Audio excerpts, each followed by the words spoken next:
दोस्तों, लोन लेना जिंदगी का एक ऐसा सच है जिसमें हम चाहे ना चाहे फंस ही जाते हैं। जिसने आज तक कोई लोन नहीं लिया उसके लिए तो कोई टेंशन की बात ही नहीं, लेकिन अगर आपने कभी भी कोई लोन लिया है जिसको अब आप चुका नहीं पा रहे हैं तो इस वीडियो को अंत तक जरूर देखिएगा, क्योंकि इस वीडियो में आज हम बात करने वाले हैं लोन सेटलमेंट के बारे में। आज इस वीडियो में हम समझेंगे कि लोन सेटलमेंट आखिर होता क्या है, कब आपको लोन सेटलमेंट के लिए जाना चाहिए। साथ ही हम ये समझेंगे कि जब भी आप लोन सेटलमेंट के लिए जाते हैं तो बैंक आपके लोन का कितना अमाउंट माफ कर देता है, कौन लोन सेटलमेंट के लिए एलिजिबल है। साथ ही हम ये जानेंगे कि अगर आप लोन सेटलमेंट कराने जाते हैं तो इससे आपका कितना बड़ा नुकसान हो सकता है। और हाँ, इस वीडियो के अंत में मैं आपको एक ऐसा कमाल का ऑप्शन देने वाली हूँ जिससे आप अपना लोन जो है वो आसानी से चुका भी पाएंगे और साथ ही इससे आपका क्रेडिट स्कोर जो है वो कम भी नहीं होगा। तो बने रहिए मेरे साथ इस वीडियो के अंत तक। तो सबसे पहले समझते हैं कि ये लोन सेटलमेंट आखिर होता क्या है। तो देखिए, आज हम दो तरीके के लोन के लिए अप्लाई करते हैं। एक होता है सिक्योर्ड लोन, दूसरा होता है अनसिक्योर्ड लोन। सिक्योर्ड लोन में अक्सर हम अपने बैंक वालों को या फिर कोई भी लेंडिंग इंस्टीट्यूट है वहां उनको अपना कुछ एक सामान गिरवी रखते हैं और इन रिटर्न हमको वो लोन देते हैं, जिसके हम कहते हैं किसी सामान को, अपने एसेट को प्लेज कर कर लोन लेना। वहीं अनसिक्योर्ड लोन में हम किसी भी तरह के सामान को गिरवी नहीं रखते और आसानी से वो लोन हमको मिल जाता है, जैसे कि आपका पर्सनल लोन हो गया या फिर बिजनेस लोन हो गया या फिर क्रेडिट कार्ड हो गया, एक्सेट्रा। अब यहाँ पर दिक्कत तब आती है जब हम किसी भी तरह के लोन को कभी चुका नहीं पाते। ये हो सकता है अगर हमारी नौकरी चली जाए, ये हो सकता है कि अगर किसी भी तरह की मेडिकल इमरजेंसी आ जाए जहाँ पर हमारे जो पैसे हैं, जो भी सेविंग्स हैं, हम लोन नहीं चुका पाते और हम अपने सेविंग्स को किसी और कारण के लिए यूज कर लेते हैं।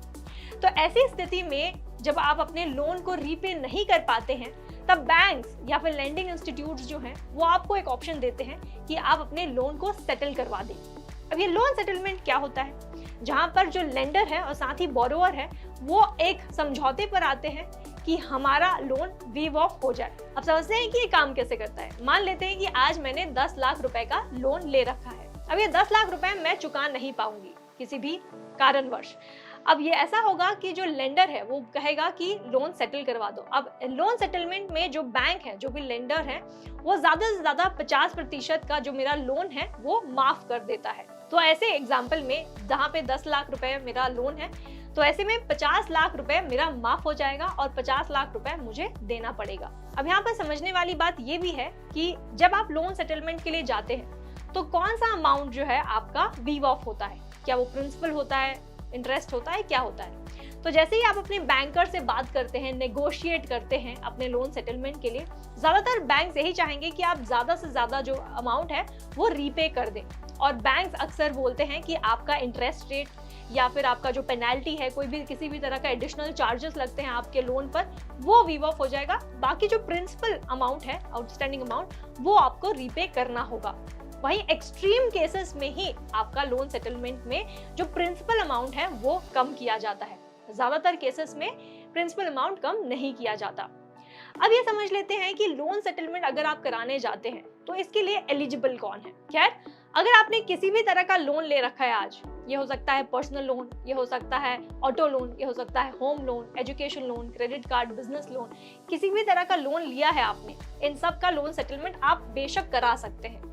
लेकिन अगर सही में जेन्युइनली आपके पास कोई ऐसा कारण है कि आपसे लोन जो है वो रीपे नहीं हो पाएगा, आपका जितना जो भी क्लेम है वो सुनने के बाद ही बैंक ये डिसाइड करेगा कि क्या आपको लोन सेटलमेंट के लिए अग्री कराना है या फिर नहीं, क्या आपका जो लोन है वो माफ किया जाएगा या फिर नहीं। तो जो लोन सेटलमेंट का अमाउंट है कितना माफ होगा ये डिपेंड करेगा कि कितने अच्छे से आपने उनको कन्विंस किया है, नेगोशिएट किया है और अपनी परिस्थिति को उनको एक्सप्लेन किया है कि किस कारणवश आप अपने लोन को चुका नहीं पाएंगे।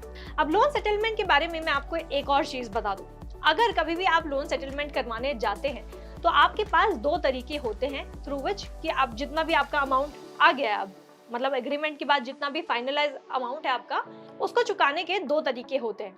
एक तो आप ईएमआई ऑप्ट कर सकते हैं, दूसरा बैंक बोलेगा कि आप वन टाइम ही सारा का सारा अमाउंट पे कर दीजिए। मान लेते हैं एग्जाम्पल के रूप में कि 1 लाख रुपए में 50,000 रुपए आपका माफ हो गया है और बाकी के 50,000 रुपए आपको देने हैं बैंक को। अब ऐसे में यहाँ पे आपके पास ऑप्शन ये है कि आप पूरा का पूरा 50,000 रुपए वन टाइम ही पे कर दें, या फिर दूसरा ऑप्शन है कि आप ईएमआई में भी पे करें।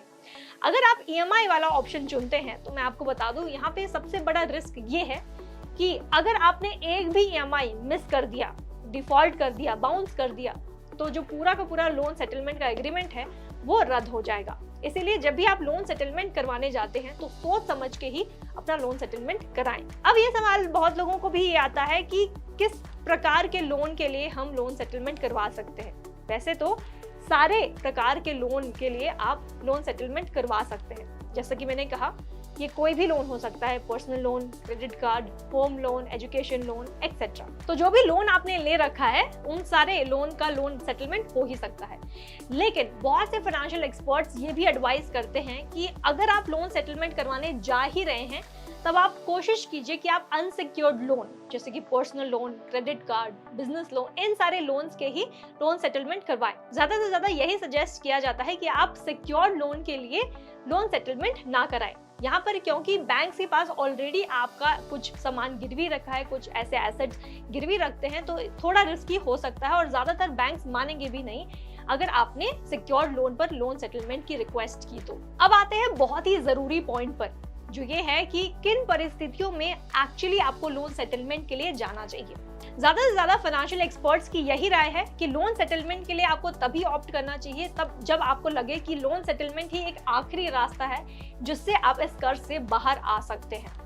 अगर आपने बाकी सारे रास्ते को अपना लिया है, जैसे कि कुछ लोग होते हैं जो अपने दोस्तों से मांगकर, अपने रिश्तेदारों से मांगकर अपने लोन को चुकाते हैं, कुछ लोग ऐसे भी होते हैं जो अपने इन्वेस्टमेंट को या फिर अपने सेविंग्स को हटाकर लोन चुकाते हैं, अपने इमरजेंसी फंड को हटाकर लोन चुकाते हैं। अगर आपने इन सारे तरीकों को अपना लिया है और तब आपको लगता है कि अब मेरे पास कोई भी जरिया नहीं है, कोई मोड नहीं है इस लोन को चुकाने का, तभी आपको लोन सेटलमेंट के लिए जाना चाहिए। क्योंकि अक्सर कहा जाता है कि लोन सेटलमेंट जो है उससे आपका क्रेडिट स्कोर बहुत ही ज्यादा नीचे गिर सकता है। मान लेते हैं कि अगर आपने 1 या 2 लोन ले रखा है, 2 लोन का अगर आपने लोन सेटलमेंट करवाए तो हो सकता है 100 to 200 स्कोर जो है आपका नीचे गिर जाए। तो लोन सेटलमेंट के लिए आपको तभी ऑप्ट करना चाहिए जब आप रेडी हैं कि आपका क्रेडिट स्कोर गिर जाए और आपको लगता है कि और कोई आपके पास रास्ता नहीं है। और मैं आपको बता दूं, जैसे ही आपका क्रेडिट स्कोर नीचे गिरता है तो फ्यूचर में अगर आप किसी लोन के लिए, किसी क्रेडिट कार्ड के लिए अप्लाई करते हैं तो वो असंभव हो जाएगा, क्योंकि जब आपके क्रेडिट रिपोर्ट में ये देखा जाएगा कि आपने लोन सेटलमेंट करवाया है और इसके वजह से आपका क्रेडिट स्कोर नीचे चला गया है, तो आपको कोई भी लोन नहीं मिलने वाला। और हाँ, साथ ही मैं आपको बता दूं कि जैसे ही आपके रिपोर्ट में, क्रेडिट रिपोर्ट में लोन सेटलमेंट आ जाता है, दर्ज हो जाता है, तो अगले 7 साल तक वो आपके क्रेडिट रिपोर्ट में दिखाते ही रहेगा।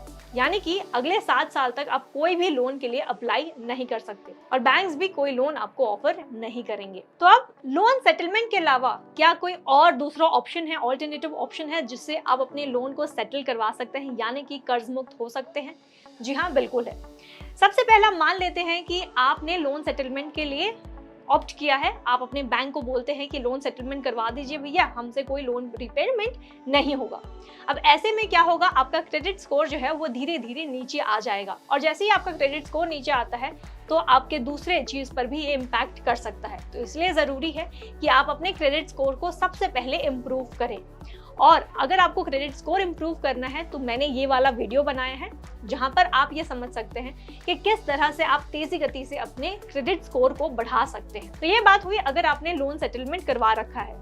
दूसरा ऑप्शन, अगर आपको लोन सेटलमेंट के लिए नहीं जाना, फिर भी आपको कर्ज मुक्त होना है, तो मैंने ऐसा दूसरा वीडियो भी बनाया है जहां पर हमने इन डिटेल ये समझा है कि ये डेट कंसोलिडेशन लोन क्या होता है।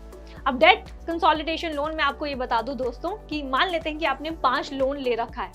अब डेट कंसोलिडेशन लोन एक ऐसा लोन होता है जहां पर आप सारे 5 लोन आपने ले रखे हैं वो एक साथ भर देते हैं और डेट कंसोलिडेशन में आप सिर्फ और सिर्फ एक ईएमआई हर महीने भरते हैं और एक ही लोन को आप रीपेमेंट करते हैं। तो इस तरह आपका जो लोन का लिस्ट है वो नीचे आ जाता है और सिर्फ आपको एक ही लोन का रीपेमेंट करना होता है। तो वो भी एक अच्छा ऑप्शन है जो आप एक्सप्लोर कर सकते हैं, जिसकी डिटेल्स मैंने इस वीडियो में दी है। तो दोस्तों, इस वीडियो में इतना ही। उम्मीद करती हूँ कि आपको ये समझ आ गया होगा कि क्या आपके लिए लोन सेटलमेंट ऑप्शन बेहतर है या फिर नहीं। वैसे तो बहुत से फाइनेंशियल एक्सपर्ट्स की यही राय है कि लोन सेटलमेंट ऑप्शन अच्छा नहीं होता, क्योंकि इससे आपका क्रेडिट स्कोर बहुत ही खराब हो जाता है। अगर आपको कोई और भी डाउट है या फिर कोई सजेशन है तो हमको कमेंट सेक्शन में जरूर लिखकर बताइएगा। वहीं अगर आपको फाइनेंशियली फ्री जिंदगी जीनी है, फाइनेंशियली लिटरेट होना है, समझना है फाइनेंशियल की दुनिया में क्या क्या चलता है, इन्वेस्टमेंट कैसे करना है, तो आज ही डाउनलोड करें फ्रीडम ऐप प्ले स्टोर या फिर ऐप स्टोर से। अगर ये वीडियो आपको अच्छी लगी है तो इसे लाइक और शेयर करना बिल्कुल भी मत भूलिएगा। Thank you for watching freedom.